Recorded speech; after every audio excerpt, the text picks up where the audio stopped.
Good morning students.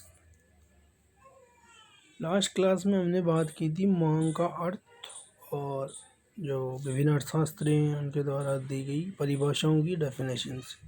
आज हम बात करते हैं मांग को प्रभावित करने वाले घटकों की या तत्वों की। मांग को प्रभावित करने वाले जो तत्व हैं घटक हैं उनमें अपन डिटेल में जाएं तो फर्स्ट पॉइंट है वस्तु की कीमत। किसी वस्तु की मांग की मात्रा सर्वाधिक रूप से वस्तु की कीमत पर निर्भर करती है। कीमत में मांग की मात्रा में विपरीत संबंध होता है, अर्थात किसी वस्तु की कीमत अधिक होती है तो मांग की मात्रा कम होती है, और इसके विपरीत अगर किसी वस्तु की कीमत में कमी होती है तो मांग बढ़ जाती है। अर्थात विलोम विपरीत संबंध होता है, ऋणात्मक संबंध होता है।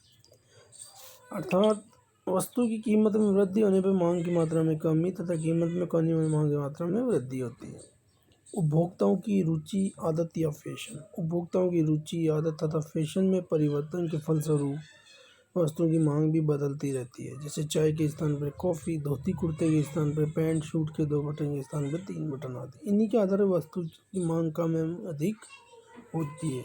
जैसा कि हम जानते हैं उपभोक्ता विवेकशील होता है और उनकी रुचियों में, आदतों में और फैशन में नित्य नए परिवर्तन होते रहते हैं। उस अकॉर्डिंग मांग में भी परिवर्तन होता है।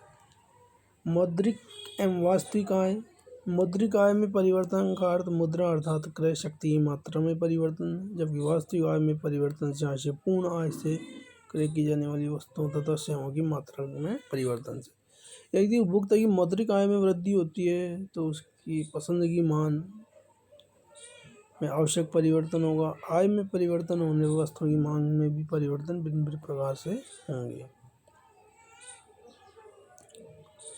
जनसंख्या में जिस देश में जनसंख्या तेजी से बढ़ती है वहाँ बच्चों का अनुपात अधिक पाए जाने के कारण बच्चों के उपयोगी वस्तुएं जैसे दूध है, बिस्किट, गुड या टॉफी, चॉकलेट आदि की मांग अधिक होगी। इसके विपरीत यदि जनसंख्या में कमी होती है तो वृद्ध व्यक्तियों का अनुपात अधिक होगा और उनकी पसंद की वस्तुओं, घड़ियों, चश्मे, छड़ियाँ, दवाइयाँ आदि की मांग अधिक होगी।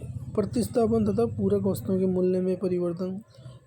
किसी वस्तु के मूल्य में परिवर्तन होने पर उसकी प्रतिस्थापन अथवा पूरक वस्तु की मांग में परिवर्तन हो जाता है। कॉफ़ी के मूल्य में वृद्धि होने पर उसकी प्रतिस्थापन वस्तु चाय की मांग में वृद्धि होती है। जैसा कि हम बात करते हैं प्रतिस्थापन वस्तुएं वो होती है जो एक दूसरे के स्थान पर यूज में लाई जा सकें, सब्स्टिट्यूट गुड्स। इसके विपरीत पूरक वस्तुएं भी होती हैं जो एक दूसरे के साथ काम में ली जाती है, जैसे कार, पेट्रोल, पेन, चाय। इसी प्रकार कार के मूल्य में कमी होने पर भी इसकी पूरक वस्तु पेट्रोल की मांग में वृद्धि हो जाएगी। इस प्रकार प्रतिस्थापन एवं पूरक वस्तुओं के मूल्य में होने वाला परिवर्तन इनकी मांग की मात्रा को प्रभावित करता है। नेक्स्ट पॉइंट है व्यापार की दशा में परिवर्तन। व्यापारी समृद्धि के काल में मूल्य में निरंतर वृद्धि होती है, फिर भी वस्तुओं की मांग में वृद्धि होती है। इसके विपरीत मंदी काल में अधिकांश वस्तुओं की कीमतें घटती है, फिर भी इनकी मांग घटती जाती है। बचत करने की प्रवृत्ति में परिवर्तन। यदि लोगों में बचत करने की प्रवृत्ति बढ़ती है तो निश्चित ही लोगों की क्रय शक्ति कम होती है और इसके विभिन्न वस्तुओं सेवाओं की मांग में कमी होगी। इसके विपरीत वृद्धि होगी। जलवायु तथा मौसम में परिवर्तन। देश की जलवायु तथा मौसम में परिवर्तन के परिणाम स्वरूप भी वस्तु की मांग प्रभावित होती है। जैसे सर्दियों में ऊनी कपड़ों की और गर्मियों में सूती वस्त्रों की मांग अधिक हो जाती है। भविष्य में कीमत परिवर्तन की आवश्यकता।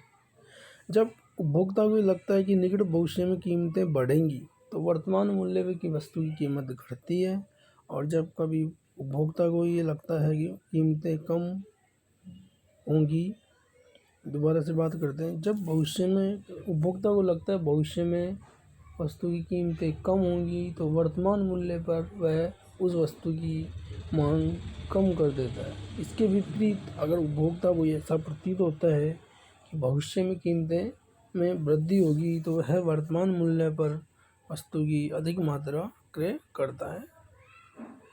नेक्स्ट पॉइंट है सरकारी नीति। किसी देश में सरकारी नीति मुख्य 2 प्रकार की होती हैं। उदार नीति, कठोर नीति। यदि सरकार वस्तुएं सेवाओं पर लगने वाले करों में कमी, सरकारी अनुदानों में वृद्धि करती है, सब्सिडी, तो इससे वस्तुओं की कीमत में कमी तथा मांग में वृद्धि होती है। कठोर नीति के इसके उल्टे परिणाम मिलने लगते हैं। मौद्रिक एवं साख नीति। यदि सरकार इन नीतियों के अंतर्गत मुद्रा की मात्रा में वृद्धि करती है तो लोगों की क्रय शक्ति बढ़ जाएगी, जिससे फलस्वरूप वस्तु की मांग में वृद्धि होगी और इसके विपरीत उल्टे रिजल्ट मिलेंगे। सामाजिक एवं भौतिक मूल्य। तकनीकी ज्ञान। उच्च तकनीक। यदि देश में औद्योगिक जगत में उच्च तकनीक का प्रयोग किया जाता है तो उत्पादन की मात्रा बढ़ने से प्रति इकाई लागत कम होगी, जिसके फलस्वरूप कीमतों में कमी या वस्तु की मांग में वृद्धि होगी। और अगर तकनीक पिछड़ी हुई है तो यदि उद्योगों में पिछड़ी तकनीक का प्रयोग जाता है तो वस्तु के उत्पादन में कमी, मूल्य में वृद्धि तथा वस्तु की मांग में कमी होगी। तो इस प्रकार से ये किसी वस्तु की मांग को प्रभावित करने वाले विभिन्न तत्व थे जिनका हमने डिटेल में अपने बात की। धन्यवाद।